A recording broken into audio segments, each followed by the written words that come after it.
வணக்கம்.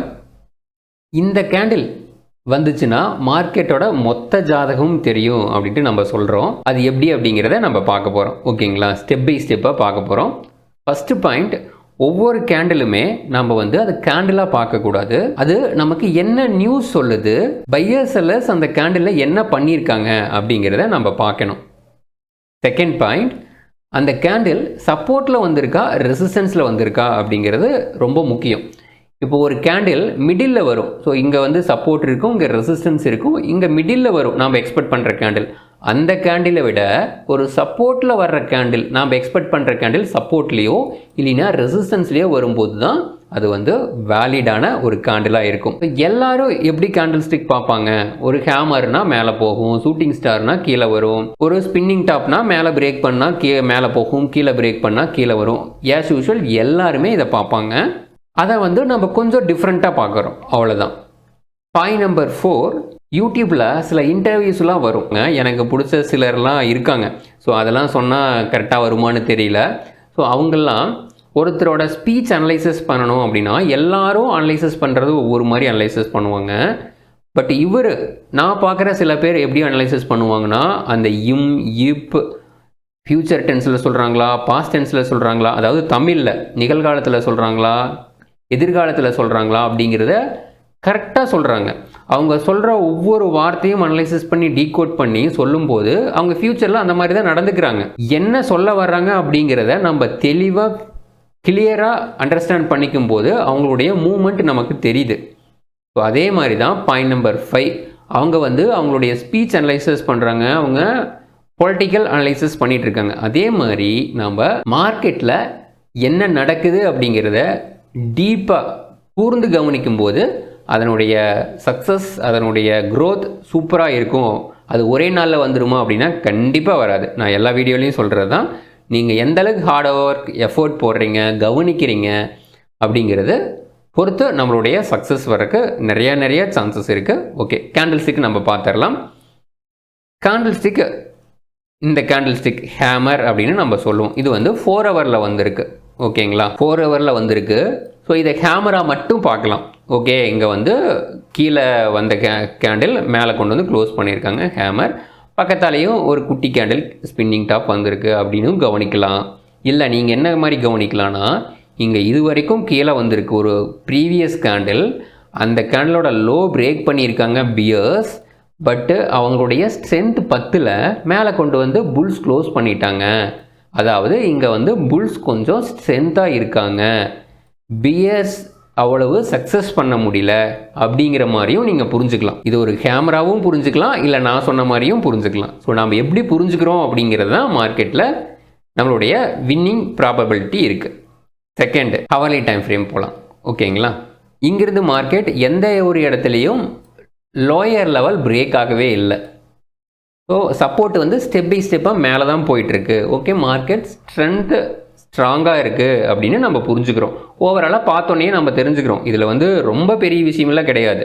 Okay, but market இந்த இடத்துல என்ன பண்ணியிருக்கு, ஸ்ட்ராங்காக பியர்ஸ் செல் பண்ணியிருக்காங்க.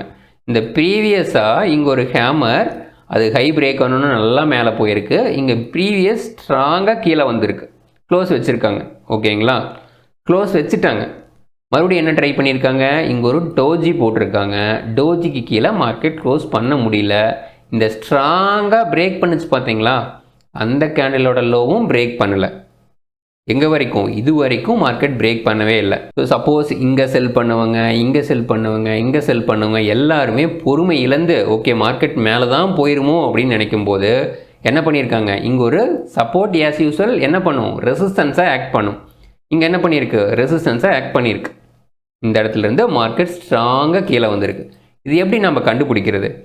ஆஸ் யூஸ்வல் எல்லோரும் என்ன யோசிப்பாங்க, சப்போர்ட் என்றைக்கோ ரெசிஸ்டன்ஸை ஆக்ட் பண்ணும் அப்படின்னு யோசிப்பாங்க. பட் இங்கே மார்க்கெட் ரெசிஸ்டன்ஸில் ஒரு ஷூட்டிங் ஸ்டார் கேண்டில் போட்டிருக்கா, அதனுடைய லோவும் பிரேக் பண்ணியிருக்கா. லோ பிரேக் பண்ணோன்னா எவ்வளோ ஒரு பெரிய செல்லிங் வந்திருக்கு. ஸோ எல்லாருமே இந்த வாய்ப்புக்காக தான் காத்துட்டு இருந்திருக்காங்க. ஒரு ரெசிஸ்டன்ஸ் வருது, அதனுடைய ரெசிஸ்டன்ஸில் ஒரு பியர் கேண்டில் வருது, அதுக்கு பின்னாடி தான் மார்க்கெட்டில் செல்லர்ஸ் உள்ளே வந்திருக்காங்க. செல்லர்ஸ் எல்லாருமே மார்க்கெட்டை கன்ஃபார்ம் பண்ணிவிட்டு மறுபடியும் தான் உள்ளே வந்திருக்காங்க. ஆல்ரெடி அவங்களுக்கு தெரியும் மார்க்கெட் வீக்காக தான் இருக்குதுன்ட்டு. பட் எந்த இடத்துல செல் பண்ணணும் அப்படிங்கிறதுக்காக வெயிட் பண்ணிட்டு இருந்திருக்காங்க. இங்கே ப்ரீவியஸ் சப்போர்ட்டு பிரேக் பண்ணி மேலே ஹவர்லி கேண்டில் க்ளோஸ் வச்சுருக்கான். இந்த இடத்துல கண்டிப்பாக செல் பண்ணியிருக்க மாட்டாங்க. எல்லாருமே ப்ரொஃபஷனல்ஸ் என்ன பண்ணியிருப்பாங்க, இந்த லோ பிரேக் பண்ணோன்னு தான் செல் பண்ணியிருப்பாங்க. இந்த ஹை எஸ்எல் வச்சுருப்பாங்க. ரிஸ்க் ரிவார்ட் ரேஷியோ 1:2, 3, 4 அந்த மாதிரி வச்சுருப்பாங்க. ஸோ இந்த மாதிரி தான் நாமளும் மார்க்கெட்டை அனலைசிஸ் பண்ணணும். அப்படிங்கும்போது சக்ஸஸ் நிறைய வரக்கு வாய்ப்பு இருக்குது. நிறைய பேர் என்ன சொல்லுவாங்கன்னா, நடந்து முடிஞ்ச மார்க்கெட் அனலைசிஸ் பண்ணுறது யூஸே கிடையாது அப்படின்னு சொல்லுவாங்க. நடந்து முடிஞ்ச மார்க்கெட்டில் என்னென்னலாம் நடந்திருக்கு அப்படிங்கிறத நம்ம கவனித்து அதை எல்லாமே ஞாபகம் வச்சுக்கிட்டால் மட்டும்தான் ஃப்யூச்சரில் அந்த மாதிரி வந்தால் என்ன பண்ணுறது அப்படிங்கிறது தெரியும். ஸோ ஃப்யூச்சரில் சப்போஸ் இன்னும் இதே மாதிரி வருது, ஓகே, ஒரு சப்போர்ட் பிரேக் பண்ணி ஒரு கன்சால்டேஷனில் அந்த சப்போர்ட் ஆஸ் யூசுவல் ரெசிஸ்டன்ஸுக்கு பக்கத்தால் வரும்போது இந்த பியர் மாதிரி இந்த மாதிரி ஒரு கேண்டில் வந்துன்னா நம்ம செல் ட்ரை பண்ணலாம். ஏன்னா ஆல்ரெடி நிறைய டைம் அந்த மாதிரி நடந்திருக்கு. ஸோ இந்த டைமும் நடக்கிறதுக்கு வாய்ப்பு இருக்குது அப்படிங்கிறது இதெல்லாம் நமக்கு தெரிஞ்சால் மட்டும்தான் நம்ம ட்ரை பண்ண முடியும். இல்லைனா நம்ம எப்படி ட்ரை பண்ணுவோம், பாஸ்ட் மார்க்கெட் அனலைசிஸ் பண்ணாமல். ஸோ பாஸ்ட் மார்க்கெட்டில் நடந்ததை வச்சு தான் ஃப்யூச்சர் மார்க்கெட் அனலைசிஸ் பண்ண முடியும். டெக்னிக்கல் அனலைசிஸில் அது மேக்ஸிமம் சக்ஸஸாகவும் போயிட்டுருக்கு. ஓகேங்களா? ஓகே, இது வரைக்கும் நடந்து முடிஞ்சது பார்த்தாச்சு. இனிமேல் என்ன நடக்குதுன்னு பார்க்கணும்ல. ஸோ அதுதான் ரொம்ப முக்கியம். மார்க்கெட் என்ன பண்ணியிருக்கு, ஒரு ஸ்ட்ராங் கன்சால்டேஷன். நம்ம ஆஸ் யூசுவல் எப்பவுமே என்ன பார்ப்போம், ஒரு கன்சால்டேஷன் நடந்தது அப்படின்னா மார்க்கெட்டில் ஒரு ஸ்ட்ராங் மூவ் இருக்கும் அப்படிங்கிறத நம்ம எப்பவுமே பார்த்துட்ருக்கோம். நிஃப்டிலேயும் அதே மாதிரி தான் பார்த்துட்ருக்கோம், கோல்டுலேயும் அதே மாதிரி தான். இப்போ கோல்டில் என்ன பண்ணியிருக்கு, லாஸ்ட் வீக் ஃபுல்லாக மார்க்கெட் ரொம்ப பேர்த்த சோதிச்சிருக்கு. கீழே வந்து 620, மேலே போனால் 657, கிட்டத்தட்ட ஒரு 40 பாயிண்ட் கூட இல்லை, ஒரு 35 பாயிண்ட்குள்ளே 1 வீக் ஃபுல்லாக. இங்கே 1 கேண்டில் எத்தனை பாயிண்ட் மூவ்மெண்ட் ஆகிருக்கு, பட் இங்கே 1 வீக் ஃபுல்லாக நமக்கு ரேஞ்ச் பவுண்டாக போயிட்டுருக்கு. ரேஞ்ச் பவுண்டாக போயிட்டு இருந்தால் மட்டும்தான் நமக்கு ஆப்பர்ச்சுனிட்டி. ஸோ ரேஞ்ச் பவுண்டில் என்ன க்ளூ கொடுத்துருக்கு மார்க்கெட், இங்கே சப்போர்ட் நான் வந்துட்டேன், பியர்ஸ் கீழே தள்ளியிருக்காங்க, அந்த சப்போர்ட்டை பிரேக் பண்ணி கீழே கொண்டு போயிருக்காங்க. அதாவது செல்லர்ஸ் வந்து மார்க்கெட்டை கீழே கொண்டு போகிறதுக்கு ட்ரை பண்ணியிருக்காங்க. பட் பையர்ஸ் என்ன பண்ணியிருக்காங்க, அந்த சப்போர்ட்டிலிருந்து மார்க்கெட்டை ஸ்ட்ராங்காக கொண்டு வந்து மேலே க்ளோஸ் பண்ணியிருக்காங்க. இதிலிருந்து நமக்கு என்ன தெரியுது, இந்த லோ பிரேக் பண்ணால் மட்டும்தான், லோ பிரேக் பண்ணி க்ளோஸ் வச்சா மட்டும்தான் நம்ம செல் சைடை யோசிக்கணும். இல்லைனா கீழே வரும்போதெல்லாம் பையிங் ட்ரை பண்ணுறது நல்ல ஒரு ஆப்பர்ச்சுனிட்டியாக இருக்கும். அப்படிங்கிறது தான் இந்த கேண்டில் நமக்கு சொல்ல வர்ற பாடம். இதை வச்சுட்டு நம்ம ட்ரேடிங் பிளான் பண்ணிக்கலாம். ஓகேங்களா? ஸோ இதுவும் எப்படி பிளான் பண்ணணும் அப்படின்னு நான் சொல்கிறேன்.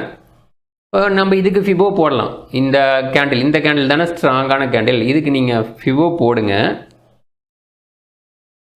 ஸோ நம்ம மேலே போகணும்னு எக்ஸ்பெக்ட் பண்ணுறோமா, அதனால மேலே லெவல் வர மாதிரி இப்போ போடுறோம், அவ்வளோதான், வேறு ஒன்றுமே கிடையாது. ஸோ இந்த கேண்டில் பாசிட்டிவான கேண்டில், அடுத்தடுத்த லெவல் பாசிட்டிவாக மேலே போகிறதுக்கு வாய்ப்பு இருக்குதுன்னு நம்ம போடுறோம்.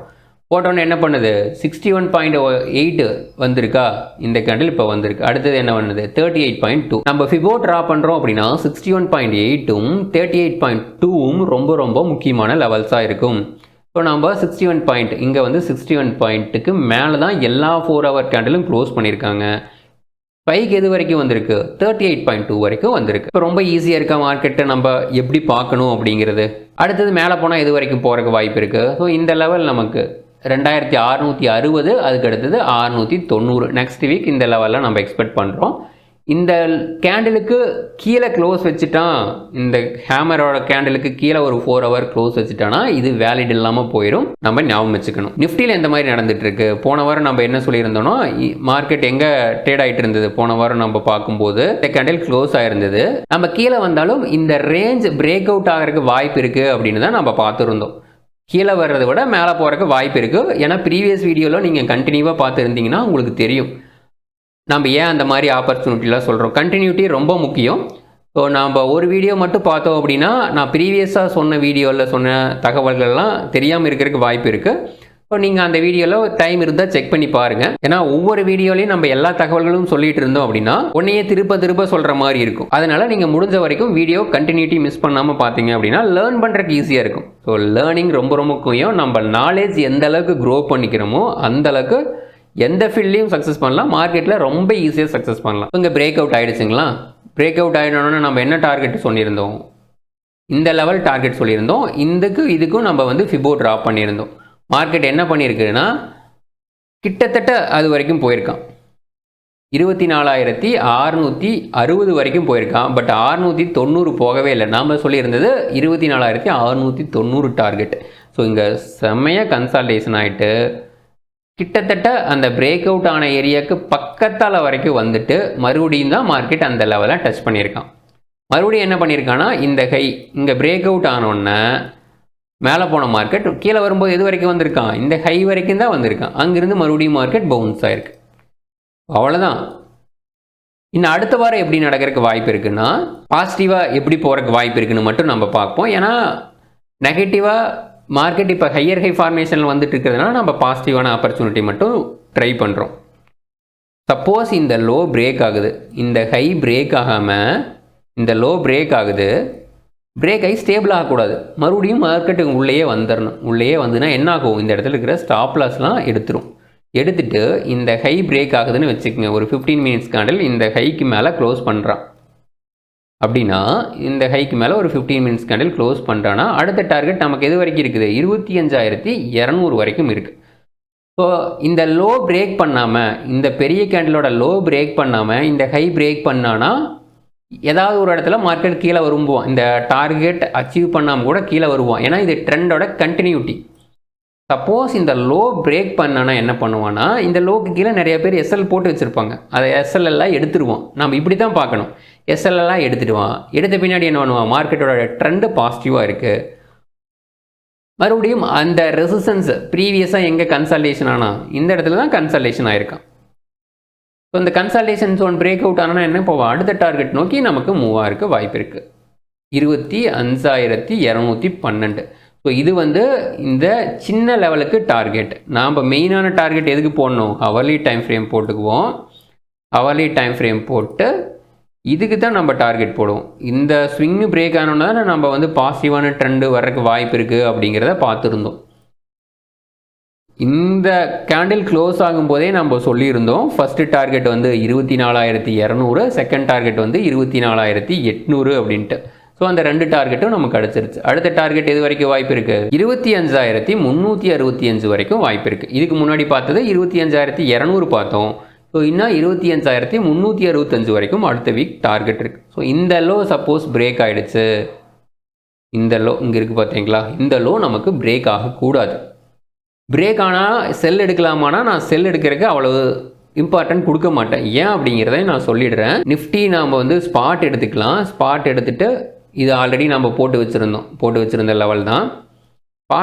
ஸ்பாட் எடுத்துகிட்டு வீக்லி டைம் ஃப்ரேம் நம்ம போகிறோம். வீக்லி டைம் ஃப்ரேம் போகும்போது இந்த வீக் தான் மார்க்கெட் ப்ரீவியஸ் இங்கிருந்து தான் செல்லிங் ஸ்டார்ட் ஆச்சு.